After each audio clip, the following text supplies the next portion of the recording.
Hello dear student, कैसे हैं आप सब। आई होप सब अच्छे होंगे। सो बच्चों, आज हमारी हिंदी व्याकरण की क्लास 7 का चैप्टर नंबर 14 स्टार्ट होगा, जिसका नाम है विराम चिन्ह। ठीक है बच्चों, आज हम बात करेंगे विराम चिन्ह के बारे में।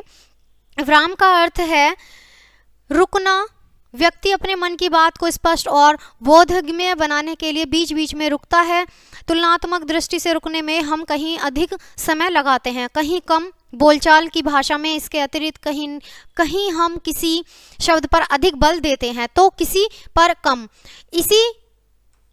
इस प्रकार मौखिक या बोलने, ठीक है बच्चों, इस प्रकार मौखिक या बोलचाल की भाषा की ऐसी अनेक युक्तियां हैं।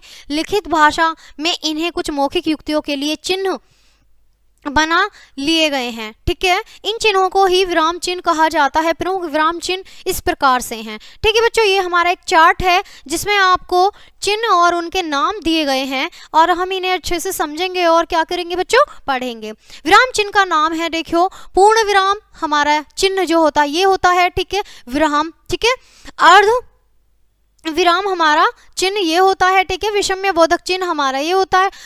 उद्धरण जो होता है हमारा चिन्ह ये होता है। लघु चिन्ह हमारा ये होता है और निर्देश चिन्ह हमारा ये होता है। अल्प विराम हमारा ये होता है।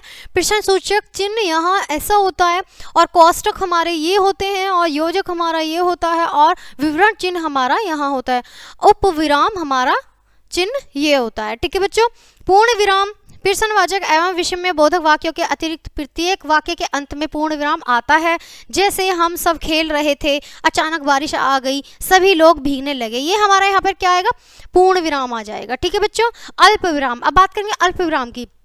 अल्प विराम का प्रयोग वाक्य के बीच में होता है। यह शब्दों, वाक्यांशों अथवा उपवाक्यांशों को अलग करने के लिए प्रयुक्त होता है। जैसे शराब पीना, सिगरेट पीना, जुआ खेलना, चोरी करना, झूठ बोलना और न जाने कितने सेव थे इसमें। ठीक है, अर्धविराम। अर्धविराम में हमारा बच्चों क्या आएगा, अर्धविराम के बारे में बात करेंगे अब हम।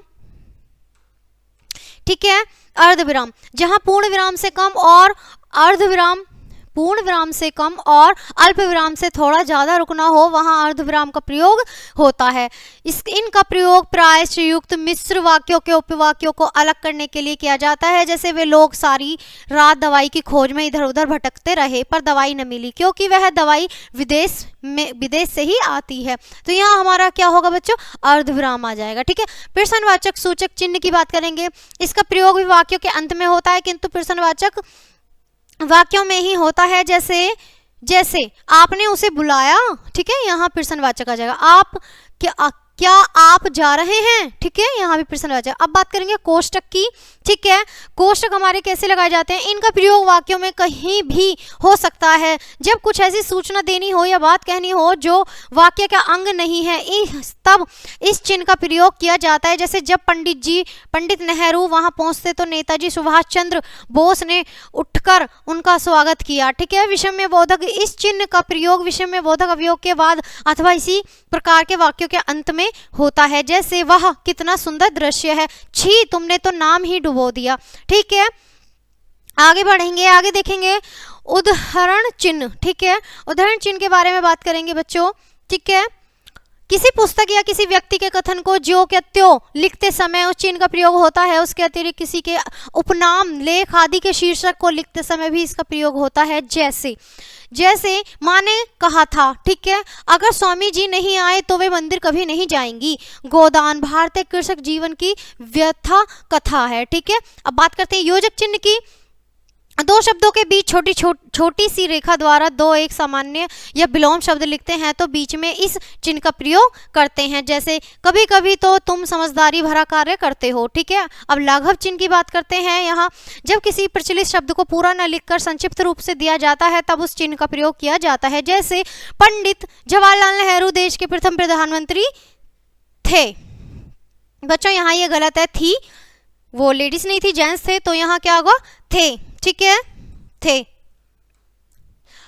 विवरण चिन्ह, यहाँ बात होगी विवरण चिन्ह की। ठीक है, इस चिन्ह का प्रयोग निर्देश देने के लिए होता है। जैसे निम्नलिखित बातों का ध्यान रखते हैं, नीचे दिए गए उदाहरण देखिए। इस तरह से क्या हो, विवरण चिन्ह निर्देशक एवं चिन्ह। इसका प्रयोग आगे आने वाले वाक्य, शब्द आदि के लिए होता है। जैसे सुशीला, कहिए क्या हाल है। नमन, मैं ठीक हूँ या ठीक हूं, ठीक है, ठीक हूं। सुशीला कब आए दिल्ली से वापस? नमन कल। उपविराम चिन्ह, उपविराम का प्रयोग भी विवरण चिन्ह की ही भांति होता है जैसे संज्ञा के 3 भेद होते हैं। अब आइए एक नजर डाल लेते अपने चैप्टर में जो हमने अब तक सीखा। ठीक है, विचारों के आदान प्रदान के साधन को भाषा कहते हैं। विराम का अर्थ है रुकना। प्रमुख विराम चिन्ह इस प्रकार है, हमने अभी आपको पढ़ाया था। तो बच्चों इसी के साथ आपके चिन्हों का जो चैप्टर है वो यहीं खत्म होता है। मिलते हैं आपसे नेक्स्ट चैप्टर में, नेक्स्ट वीडियो में। तब तक के लिए बाय बाय प्यारे बच्चों।